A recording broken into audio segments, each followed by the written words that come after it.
Hare Krishna Guru Maharaj, please accept our humble obeisances. Song Glory Srila Prabhupada. Haribol. Haribol Guru Maharaj. So Gurudev, we have only 7 devotees online at the moment. Should we wait for a few seconds, few minutes? We can bring up this verse from the Bhagavad-gita. Sure, Guru Maharaj. 17th chapter, verse number 8.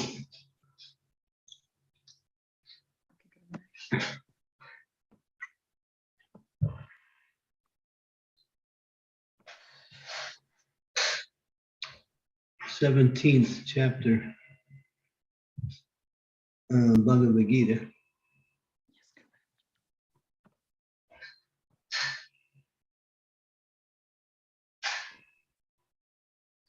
Verse 8.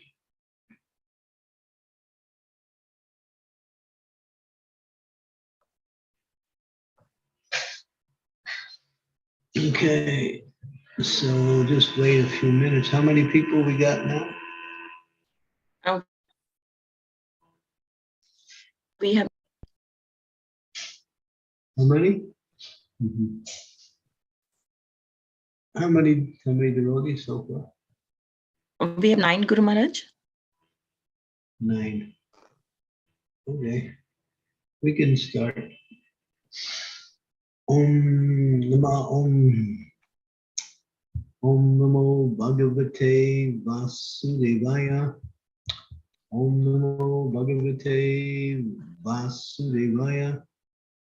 Om Namo Bhagavate Vasudevaya. Ayur Sarvam Balarogya Sukhapriti Vivardhanaha Vasasnigdha Stira Ridya Aharam Satvikat Priya.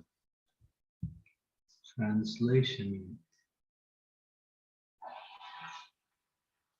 Foods dear to those in the mode of goodness increase the duration of life, purify one's existence, and give strength, health, happiness, and satisfaction. Such foods are juicy, fatty, wholesome, and pleasing to the heart. Next verse.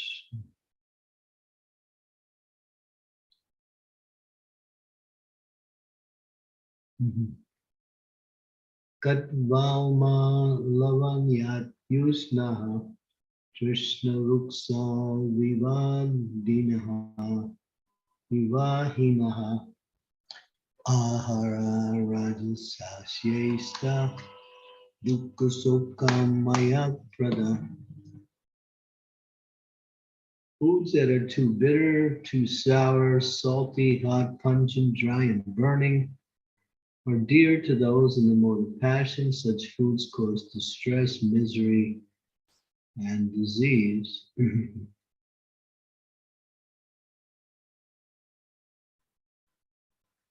Yatayamangata rasam puttipayusitam charyat ustitam apicha medyam bhojanam tamasa priyam. Food prepared more than 3 hours before being eaten.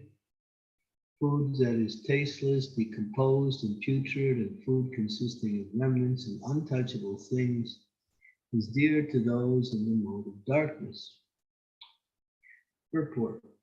The purpose of food is to increase the duration of life, purify the mind, and aid bodily strength. This is the only purpose.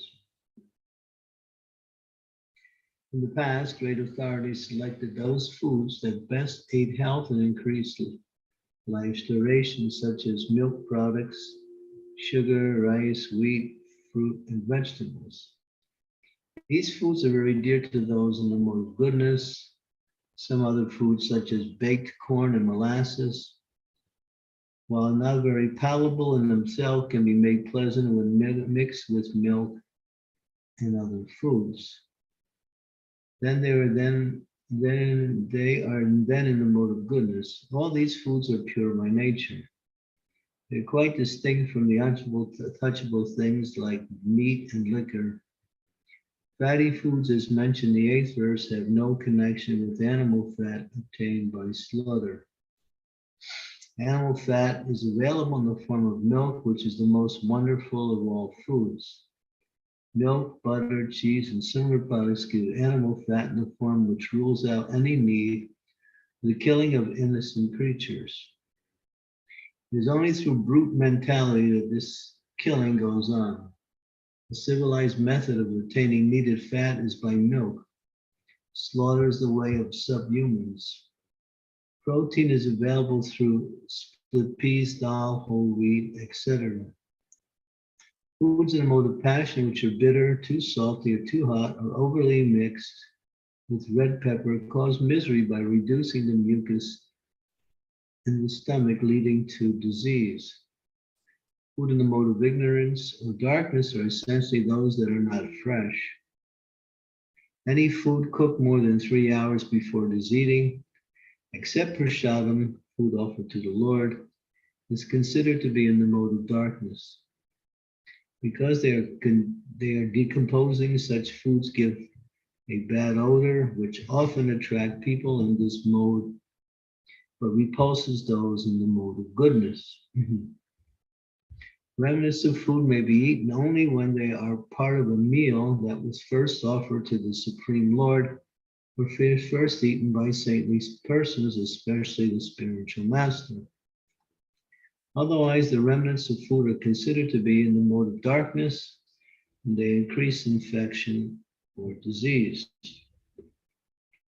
Such foodstuffs, although very palatable to persons in the mode of darkness, are neither liked nor even touched by those in the mode of goodness.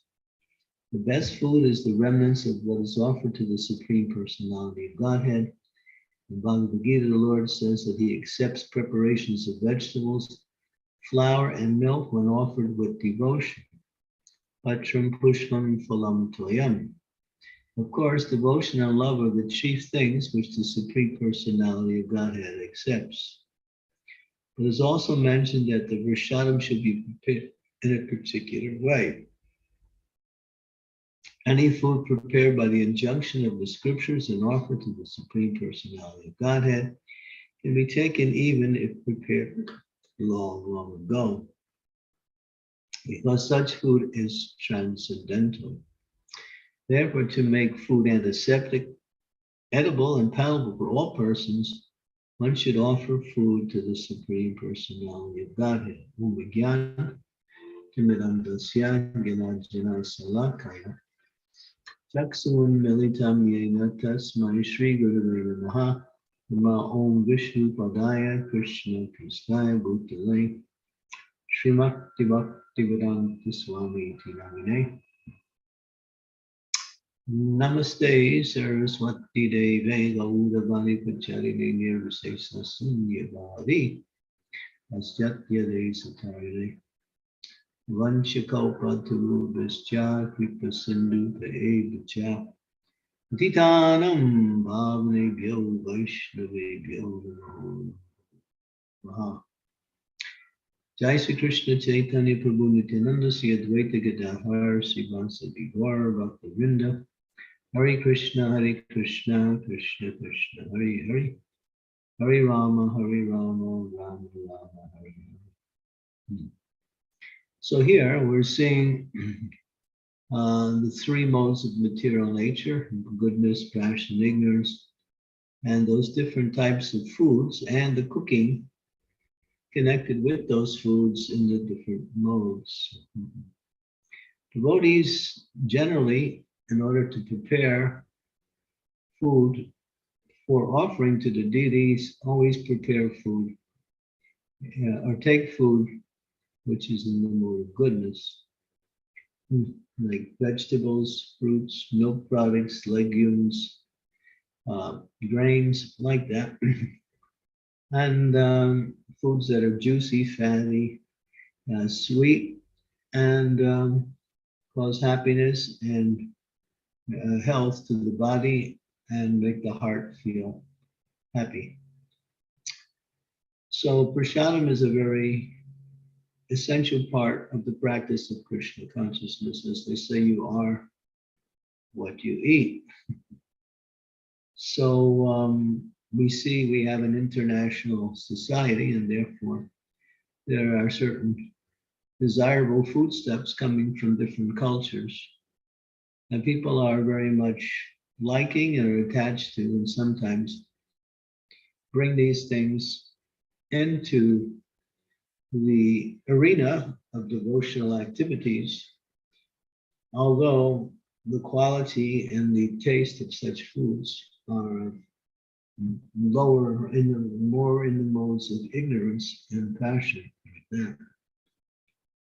Prabhupada talks about an incident that happened with his Guru Maharaj when Bhakti Siddhanta Saraswati sent people to preach in one place called Burma. It's now called Myanmar. They were preaching in Burma. Myanmar is the name of the country. Now it's switched names since then. And so the devotees were cooking with ghee. And you know, when you heat ghee, it has a very strong aroma.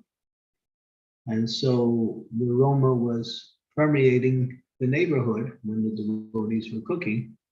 And people were becoming very unhappy and complaining about the smell of ghee.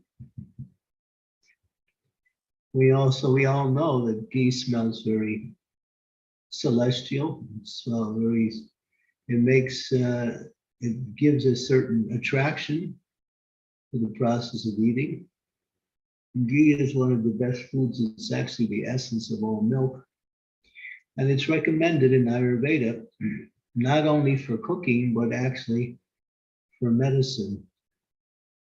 Ayurveda also gives ghee as a medicinal remedy in many health issues. You go to certain places in India that are places of Ayurvedic treatment, and you find that the process of giving ghee, using ghee, consuming ghee in different ways according to a procedure is given to increase the overall health of a person.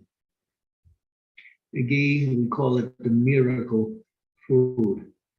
It's the essence of milk. When you take milk and you separate the cream from the milk, and then you take that cream and then you turn it into butter, and then you take that butter and you put it on the fire and separate the fatty part from the clear, you have what is called ghee, the miracle food. In all sense of the term, of course, one should not take too much ghee in daily use, because that can cause one to become tired, sleepy, and it also can increase passion if it's too much. But ghee in itself is a miracle food, and it's used both in health remedies and in cooking, and in recommendations for people's diet in order to increase longevity of life, and at the same time, it also increases the strength of the body. So when the devotees were cooking in that one country, they were not very welcomed by the local people because of the smell of ghee. Now, in that same country, Prabhupada goes on to say there's a festival that they have every year where they have this big iron vat that sits in the middle of the city, and it has a very heavy lid on it. And throughout the year, when the municipal men go through the city, they find a dead animal. They take that dead animal and they throw it in that vat. And then that stays there the whole year. And at the end of the year, there's a particular festival called We don't know, but it's called Naphi. Naphi is the actual substance where at the end of the year, after all of these animals are in this vat for a whole year, then there's a straining process where they strain the juice from the dead animals off, and they put it into a separate container, and that is called Naphi, and it's used as a condiment to be placed on other foodstuffs. So we see different cultures have different. When Tamal Krishna Goswami went to China, he was one of the first devotees from ISKCON to preach in China. He was given a cake one time, and the cake was placed in front of him. And he looked at it and he said, "What is this cake made out of?" And they said, "Insects." They were taking dead cockroaches and other insects and then drying them out and turning it into a cake. And you see around the world, people have many very abominable eating habits and that are so abominable that when you actually think of it, you get kind of nauseous. So, but food here is mentioned that when we take food, we can only offer food that falls into these categories such as milk products, sugar, rice, wheat, fruit, vegetables, like that. These are foods in the modes of goodness. And sometimes people ask, why don't we offer other kinds of food to Krishna? Like, other things, I don't know. Now, foods that are like onion or garlic or various types of, unmentionables. They say, well, if you offer to Krishna, it's prasadam, but Krishna only accepts foods that are categorized in the mode of goodness, and those foods can be prepared. And it's because you are what you eat. When you go to an Ayurvedic doctor for some treatment, the first thing he does is he takes your pulse. And then based on the evaluation of the pulse, the doctors know according to the speed of the pulse or the rhythm of the pulse, exactly what is the health of the body. They can tell you right away, simply by doing that, what is wrong and what needs to be, what medicines are needed to be given to adjust it. And Ayurveda, which is the king of all medicine, it's brought by Dhanvantari himself. As you read the 8th canto in the Srimad Bhagavatam, that in the churning of the milk ocean, Dhanvantari comes out. He's an incarnation of Lord Vishnu, and he holds a pot of nectar. So Ayurveda means life. And Veda means that formula that gives life. So Ayurveda doctors, they can actually tell what is the balance of the 3 doshas in the body, which are Vata, Pitta, and Kapha. And by balancing those 3 accordingly, and a very certain level of rhythm, they know the rhythm and they know how to balance it. They do that through medicine, food, and various types of massages. Medicine, they give various kinds of kashayans and sometimes very basic medicines. But most of their diet, and they do not use any kinds of injections for people. Ayurveda is not injecting anything into the body. And so we have today now And people believe that they're getting some kind of medicine in the form of these, what we say, inoculations or injections to prevent disease. But this is not part of Ayurveda. This is something that has been created. When Srila Prabhupada was going to the hospital many times, he would, and it was one time he was there and they were wanting to experiment on Srila Prabhupada by giving him various injections. And Prabhupada talks about that afterwards. But during the time he was in the hospital, at one point they wanted to put a needle into his brain. And Prabhupada prevented that from happening, and he told the devotees, this was in 1967 when Prabhupada, after he had his third heart attack, he went to one hospital, I think it was in New Jersey, California, I can't remember where. But he called the devotees, he said, get me out of here, you know.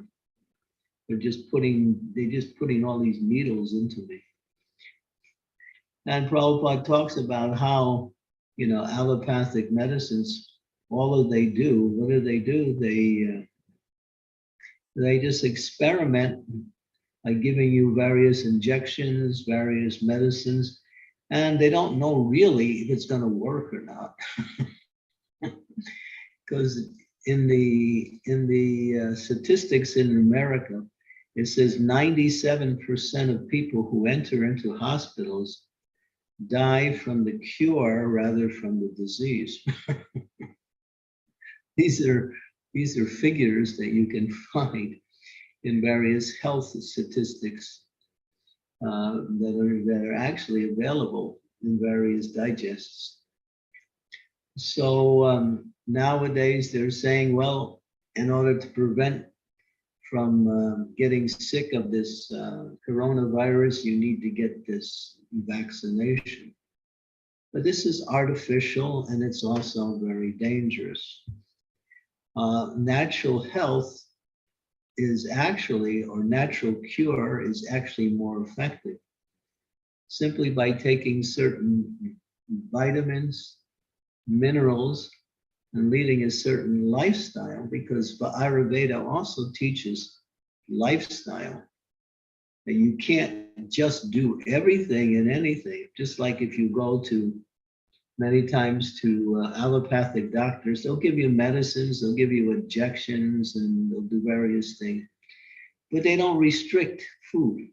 They never talk, they hardly ever, if rarely, talk about food intake, where Ayurveda calls food kashayana, or medicine.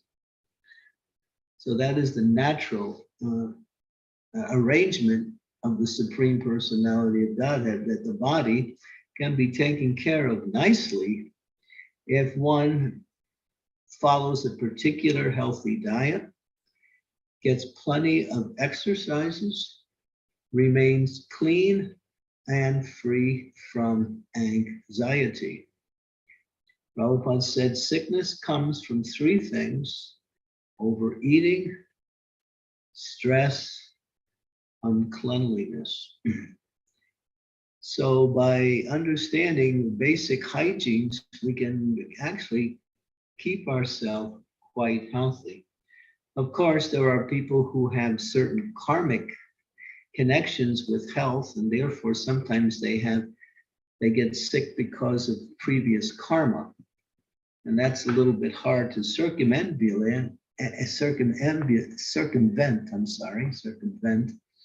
but it can be overcome by Ayurvedic treatments.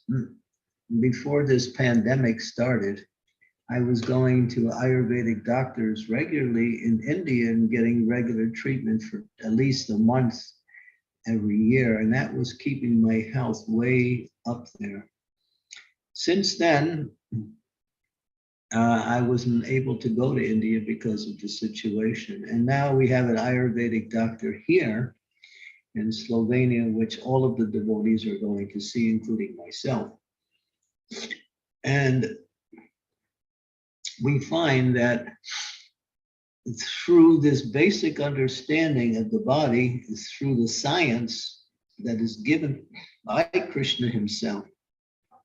Because the Vedas include one of the Vedas, what we call it, the Upavedas, are Ayurveda and Dhanurveda. Dhanurveda means the military science. And Ayurveda means the life science, or the science based on health.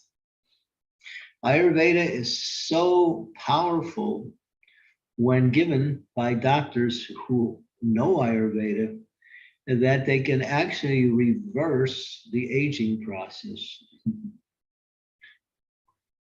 Doctors have explained to me personally, I have spoken to at least 3 or 4 very qualified Ayurvedic doctors. They explain the process of reversing the aging process through various types of medicines and various types of lifestyles.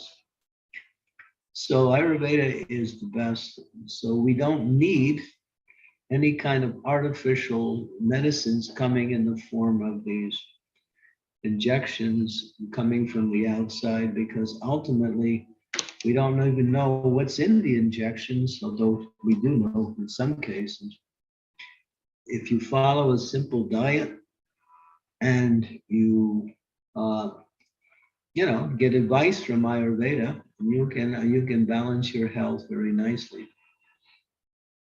Just like I was traveling 2 weeks ago and I came back with a cold, and I thought, I had a cold, and I was trying to adjust things based on that, but nothing was working. I went to my Ayurvedic doctor a few days ago, and he said it's not so much a cold, but you have high pitta coming from the stomach, which is causing irritation in the throat, which is causing cough and excess mucus, and that's all.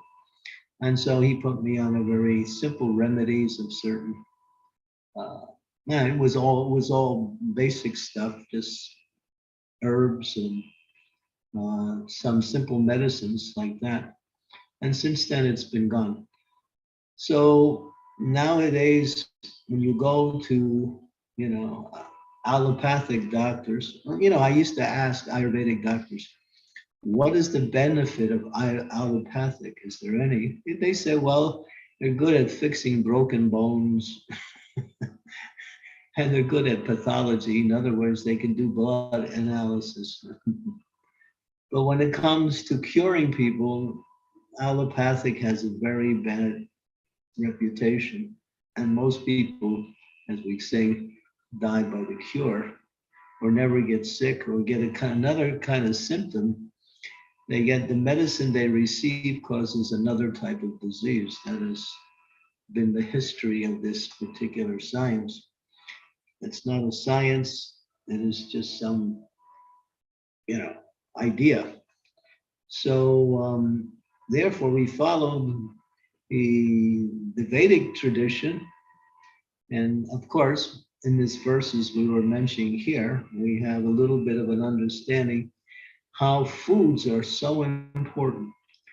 And Srila Prabhupada, when he would get sick, he would simply do one thing.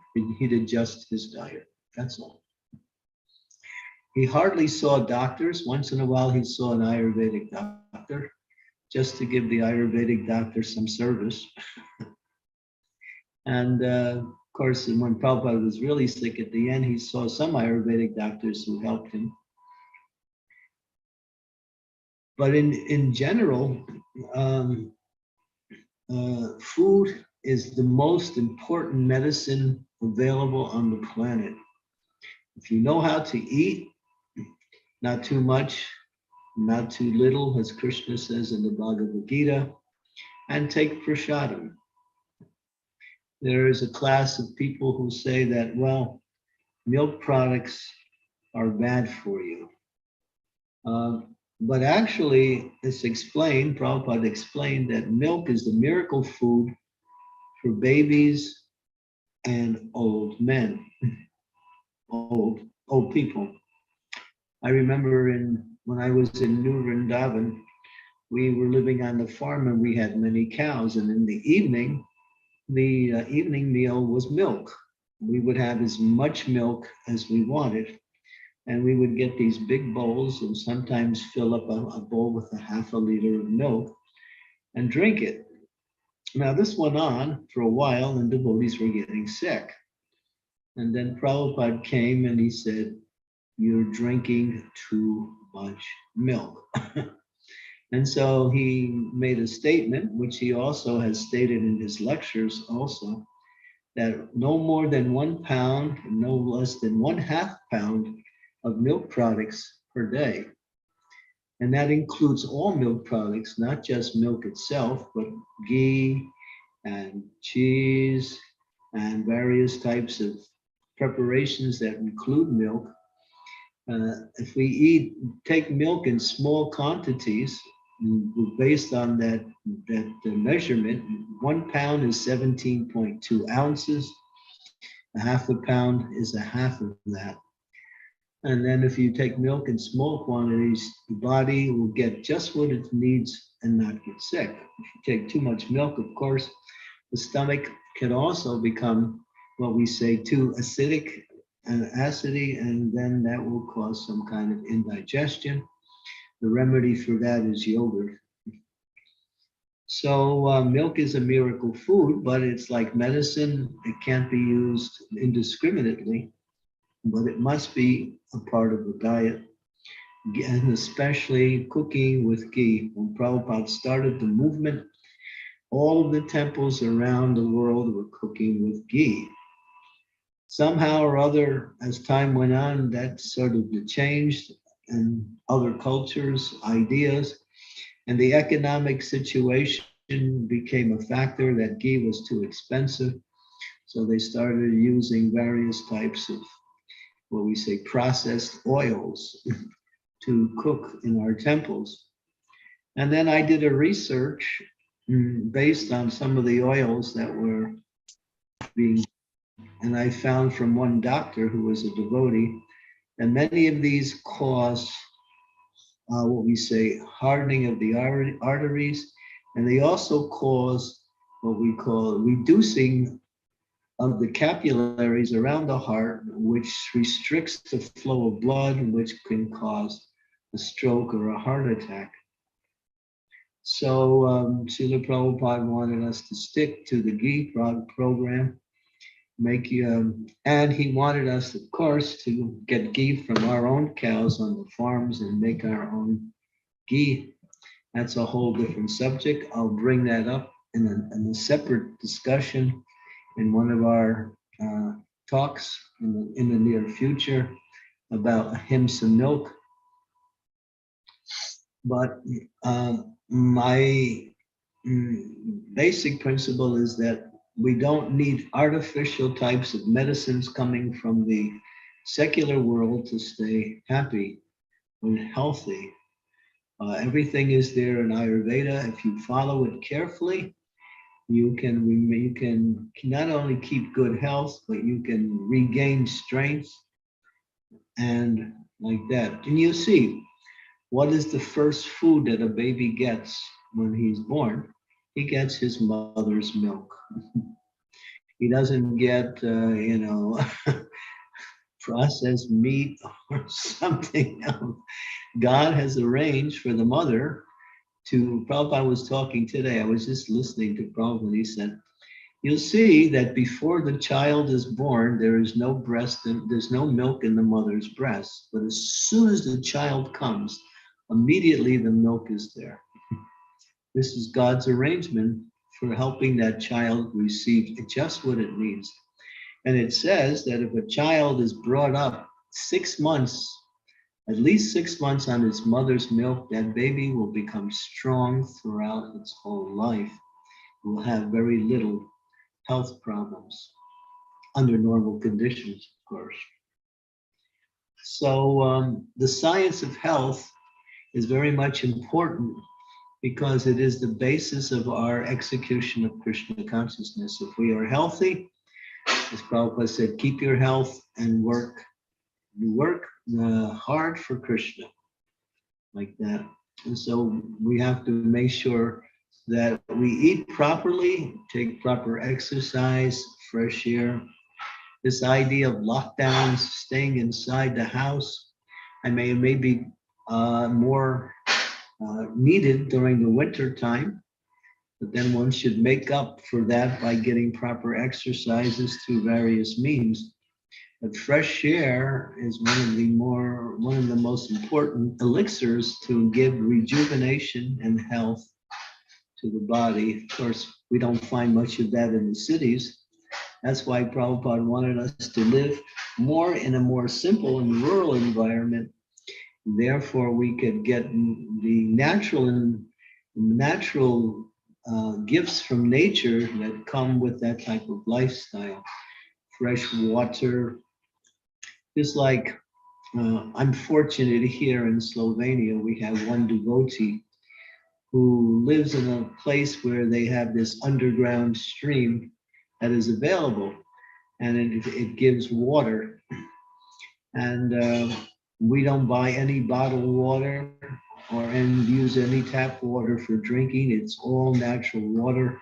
It's coming from these streams in this area here. We have one in Croatia, a few in Croatia, and one in Slovenia. And when you drink that water, you can actually say, wow, this is really water. It has a nice taste. So we get this bottled water from these different factories, which they mix with tap water. We live in a society that is anti-human, anti-health, and everything is meant to destroy the aesthetic, moral, and physical stamina of the living entity in our present civilization. Therefore, Prabhupada wanted us to not only to develop our farms, but also develop a lifestyle that is conducive to Krishna consciousness, like that. And that's a whole other subject. But today I wanted to emphasize that we don't need any outside medicines for our health. If we simply depend on the teachings of Ayurveda. People don't go for Ayurveda. Why? Because if you get sick, Ayurveda takes a while before the healing process is complete. In other words, it's more of a longer process because it deals with the psychophysical nature of the body based on realigning the three doshas and increasing the strength of the digestion. Ayurveda immediately tells you how your digestion is working. If your digestion is not working, you're sick. If your digestion is strong and you have an appetite, that's an indication of good health. And so based on that, then we can understand that very simply that how to live according to what we say, a healthy lifestyle. It's all available through this knowledge of Ayurveda. And again, as I was mentioning, people don't go for Ayurveda because they go to the doctor. The doctor says, well, you got this wrong here, take this pill. The pill takes care of the symptoms, but it just doesn't necessarily get rid of the source of the disease. That's why the disease will either travel to another part of the body and cause another type of sickness, or it will simply come back in the same way.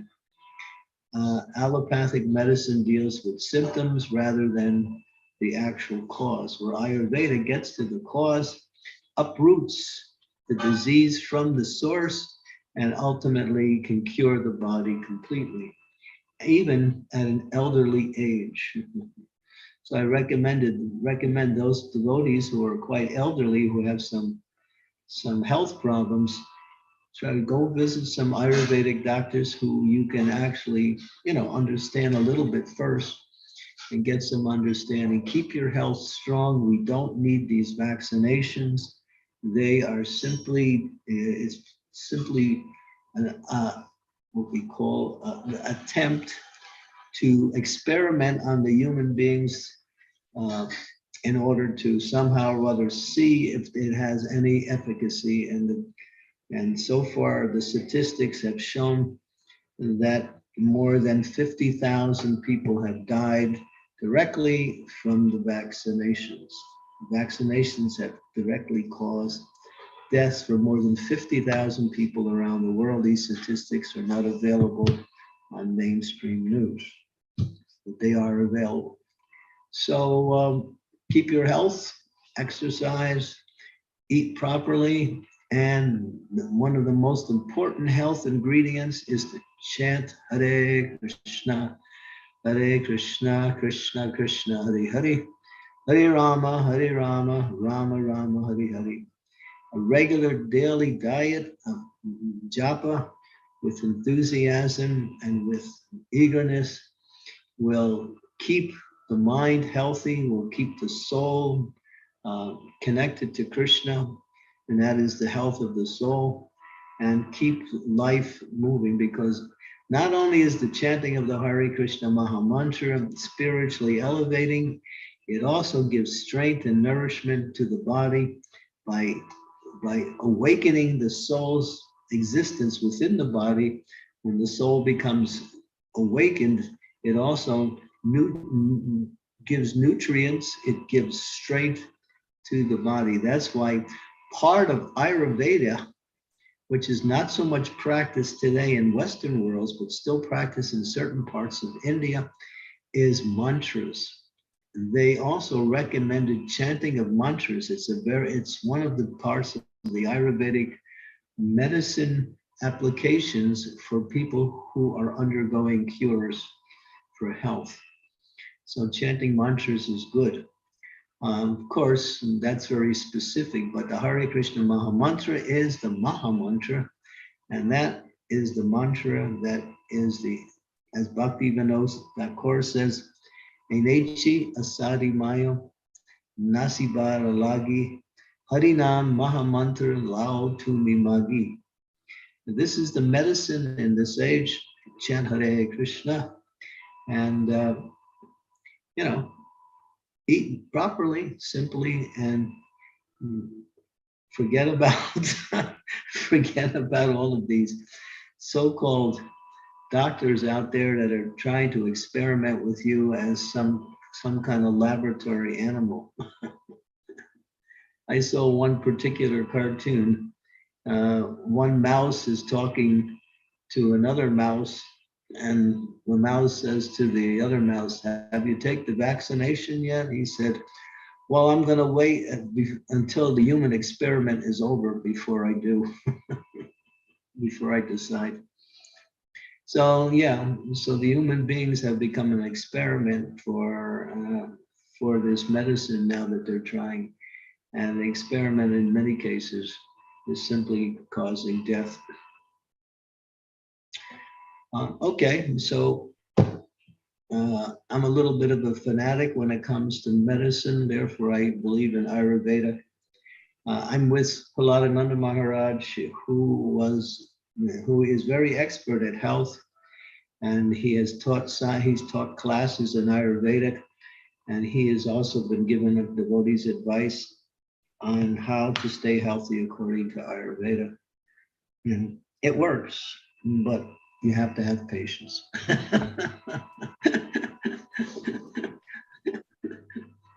Okay, there's no quick fixes nowadays. It takes a while. And we have Satyabhama smiling big because she cooks so nicely. And when she cooks, it's like medicine also. No, Guru Maharaj, there are many, many devotees here who cooks very nicely. I'm just learning at the moment.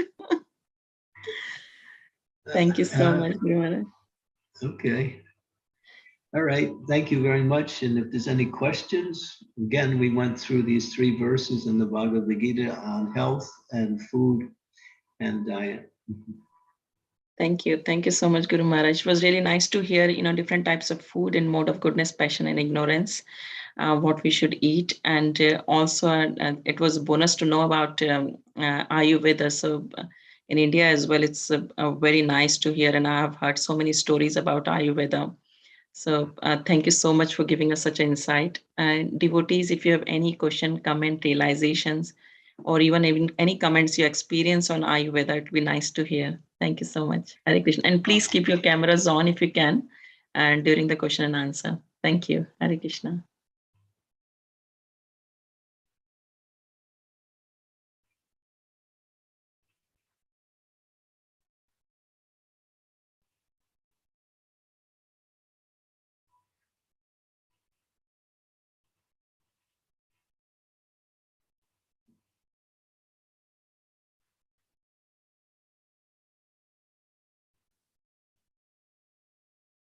Sumitra, very well.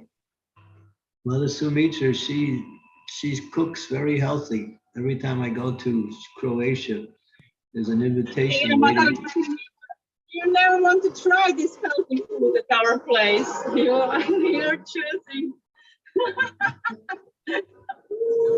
If I may say that. So probably Yeah. I need to look after these Indian devotees and Indian cooker more. Maybe that will be healthier. Well, I see all of your children are healthy, and your husband's healthy, and you're healthy. So obviously, there's something good there. Yeah. Tirtha-san, he's thinking right now to go to see this Ayurvedic doctor whom you were mentioning in Slovenia. He's afraid of this allergic, spring allergic that might come to him. So maybe he will go to see it.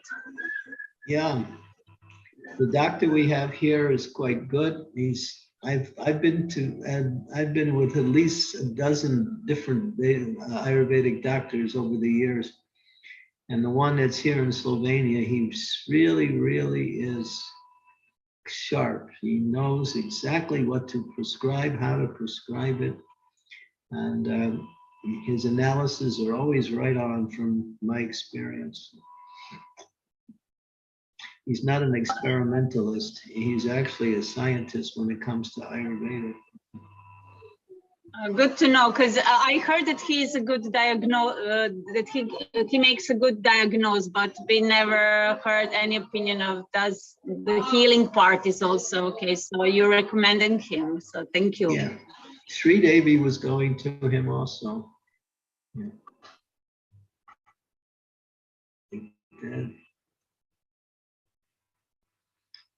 Okay. Any comments, questions from anyone? Yes, Shridevi Mataji, you have a question? Thank you, Satyabhama. Please accept my humble obeisances, dear Guru Maharaj, and all the devotees. Please accept my obeisances. All glories to Srila Prabhupada, all glories to our beloved Gurudev. I wanted to share my personal testimony of Ayurveda, if I may. Is that okay? Yes, Mataji, please do so. Thank you. You see, when I first came, my Vata was 3 out of 4.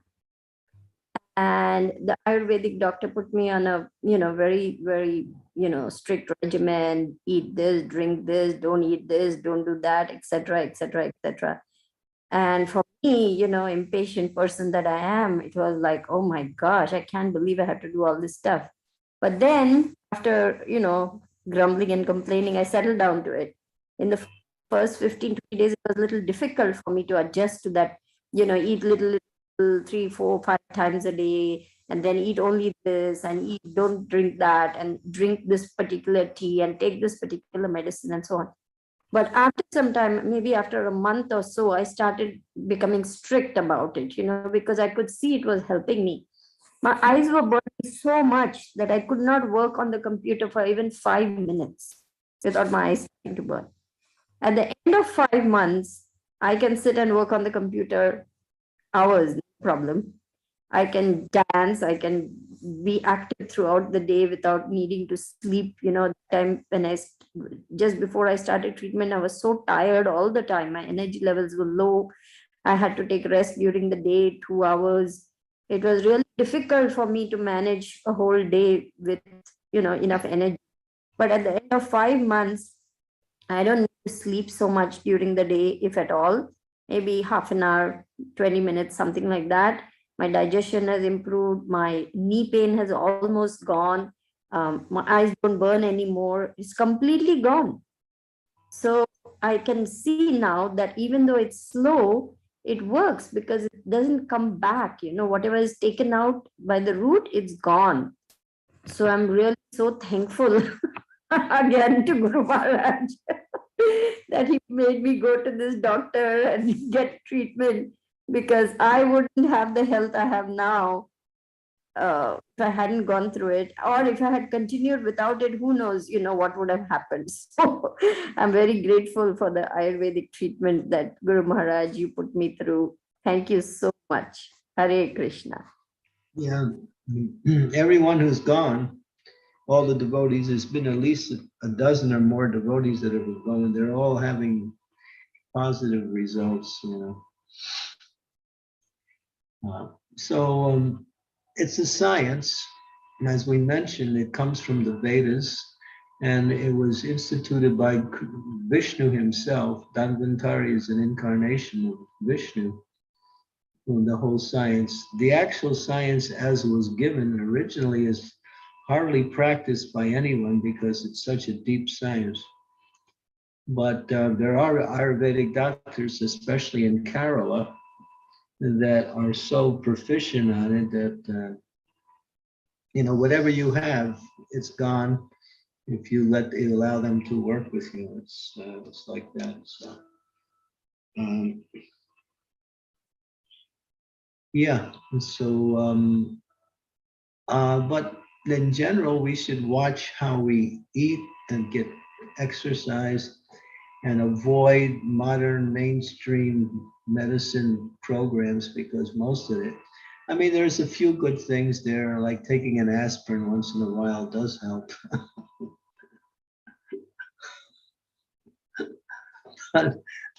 Like that. But Prabhupada was very adamant about how every time you come to the doctor, they want to give you an injection.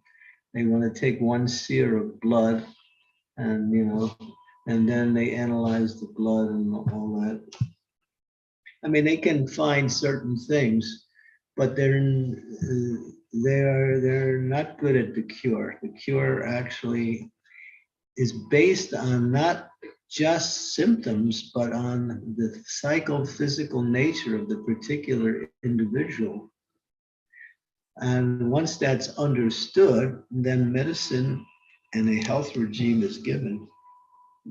So it's individual. Two people can have the same exact ailment, but the doctors, an Ayurvedic doctor may give a slightly different health regimen for each one because of their natures are different. So it's very individual, the whole idea.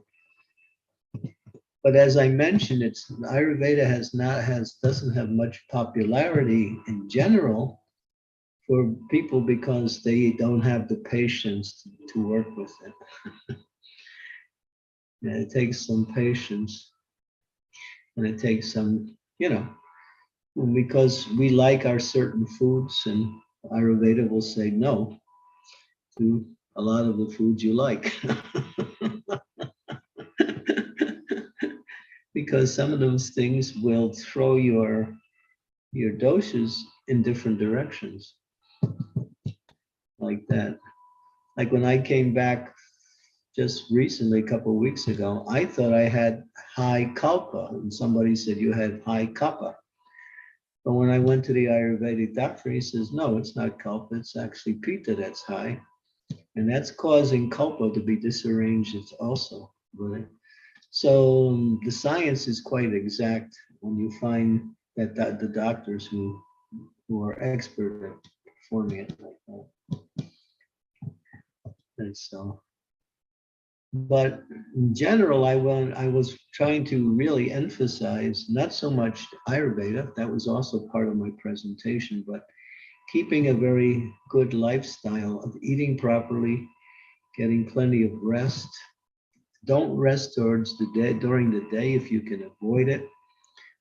If you have to take rest during the day, don't sleep for more than 20 minutes to a half hour at the most. Resting during the day really changes the whole rhythm of the body and makes things makes it difficult also to get proper rest in the evening. So generally Ayurveda says don't rest during the day. Prabhupada said you can take 5, 10, 15, 20 minutes snap. He called it a snap, not a nap, but a snap, a quick nap is a snap. He called it a snap.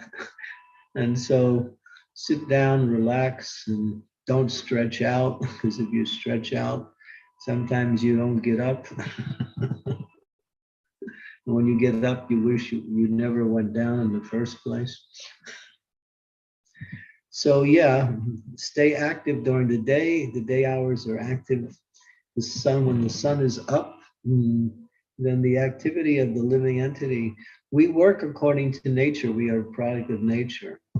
So if we live according to that balance that nature is given, we can also keep healthy and happy. And that way it becomes easy to practice Krishna consciousness. When health is impaired, Krishna consciousness becomes difficult. Although we can still become Krishna conscious, we become limited in our services, and then we can more or less just chant and read or do some simple things. But when your health is up, then you can do all kinds of services. So Prabhupada, there's one book that was just recently, a couple of years ago, put out by Prahladananda Maharaj called Hope This Meets You in the Best of Health. And this was Prabhupada's statement in every one of his letters. When he would write his devotees, he would always sign, Hope this meets you in the best of health, your ever well-wisher A.C. Bhaktivedanta Swami. So he always encouraged devotees to keep good health. And he said that way you can stay enthusiastic in your devotional service, and you can do wonderful service. So avoid stress, avoid fear. Well, tomorrow we're going to talk about the holy name and fear. Without getting into the subject today, I just want to mention that fear, which is being caused by the media nowadays, the media is just a fear-mongering electronic monster that just wants to scare you into doing whatever they want you to do. Fear is the worst thing. It destroys all what we say good brain cells and causes one distress, confusion, and wrong activity. So avoid fear. Avoid fear means to chant Hare Krishna and hear from the devotees and devotional service.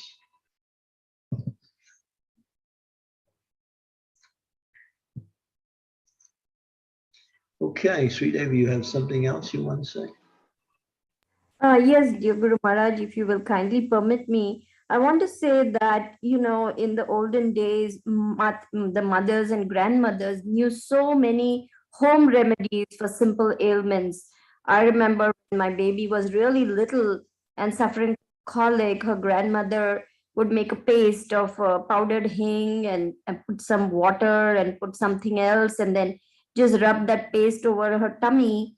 And within short time she would stop crying from the colic. I didn't have to give her syrups and push it down her throat and things like that. And my mother would also have so many things up her sleeve for all small things. When our tummies were upset, she would make something called mere bhat.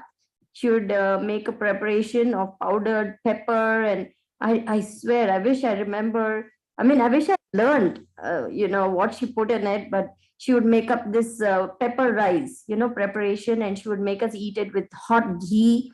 And she would say, this is going to settle your stomach, all digestion problems will go. And like this, so many things. My grandmother would give us dried ginger, she would dry it in the sun with some salt and everything, and she would have it handy. So like this, so many home remedies were also there for They're common all part of ailments. Ayurveda. They're all part of Ayurveda. That's it. Mhm. So they didn't need doctors so much, because they knew so much already of natural, cures. One devotee was telling me He was from India. He said his mother was an allopathic doctor in India. But when she would when she would treat the family, she would use Ayurvedic medicines. Her profession was allopathic, but when she would work with the family, she would only do it Ayurveda.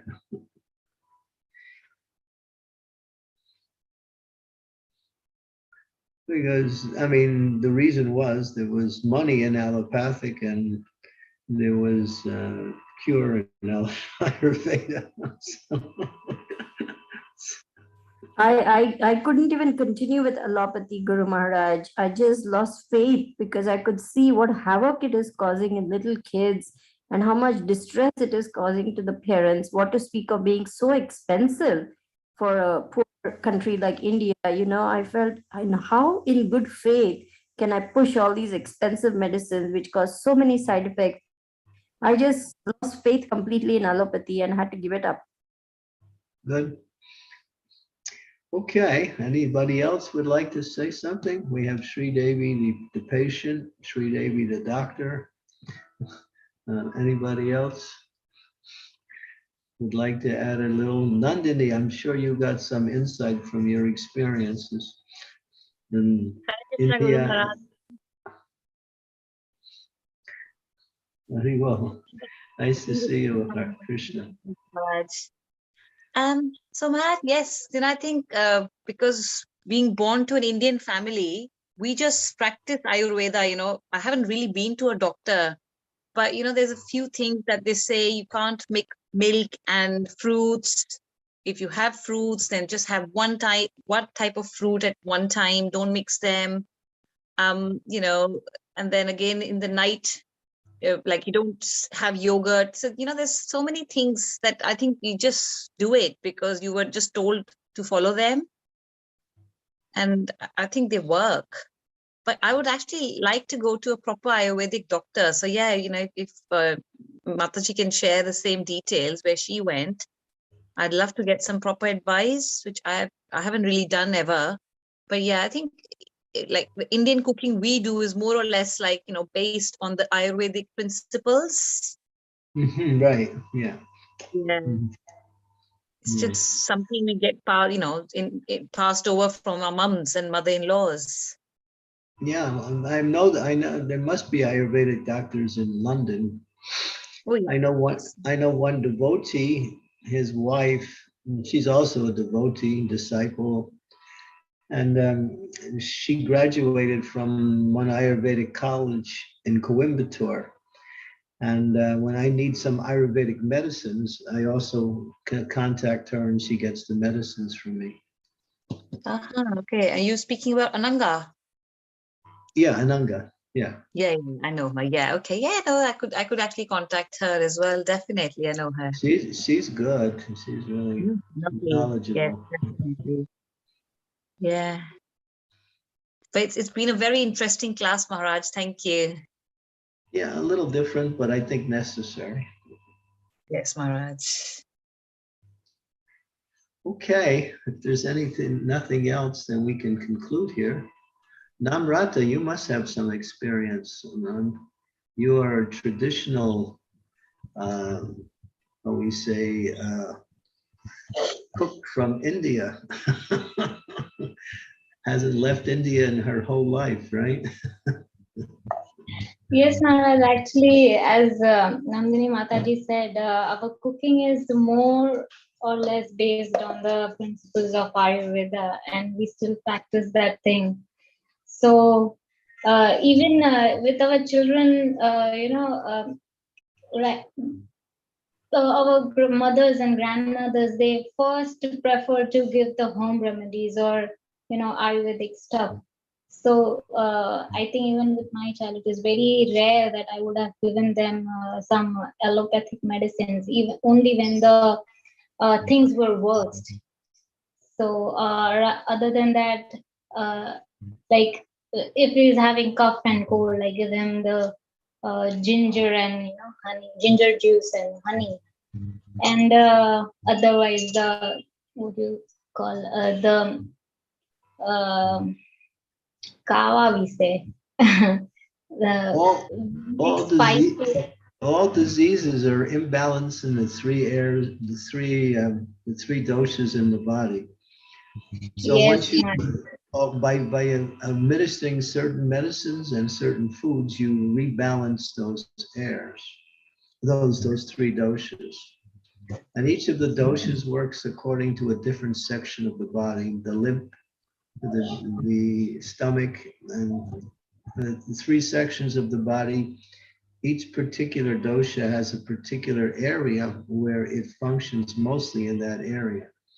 But the body is a combination of these three. And if they're out of balance, that's sickness. If they're in balance, and then they can be slightly out of balance, or they can be very much out of balance. So yeah, everything depends on balancing those three doshas, and then the health of the body returns. Maharaj, I have also been using one more thing, which is the urine of cow, which we say, Gaumutra, we say here. So I have been using that as a remedy in my family quite from a long time, and which has especially worked a lot for me. I used to have a with fenugreek, you say? no, I didn't hear what. it's cow urine, the Gaumutra. Oh, okay. Oh, gomukya. Yeah. Yeah. If you distill it by boiling Yes. it, yeah, and then So it has many uses like that. yes, Maharaj, and you sometimes like if I had a problem of hyperacidity, and in during the changes of seasons, I used to my tonsils used to swell, but after taking Gaumutra for a considerable amount of time, longer time, uh, I felt that many of my other things were cured from my body automatically. So yes, definitely Ayurveda. It seems that you're working on one thing, but many other things also get cured. Yeah, So yeah. You just definitely, have to know. You have to know what you're doing. That's all. yes, Maharaj. Especially at this time, with the consultancy of a doctor is yes required. Ayurvedic doctor. Yeah. Good. Thank you. They're very interesting. Okay, so you are what you eat. Okay, as we say. So thank you very much, and I don't see any more hands, so we can close here. And tomorrow we'll speak on one verse from the Bhagavatam. I'll give you a little indication. It's first Srimad Bhagavatam, first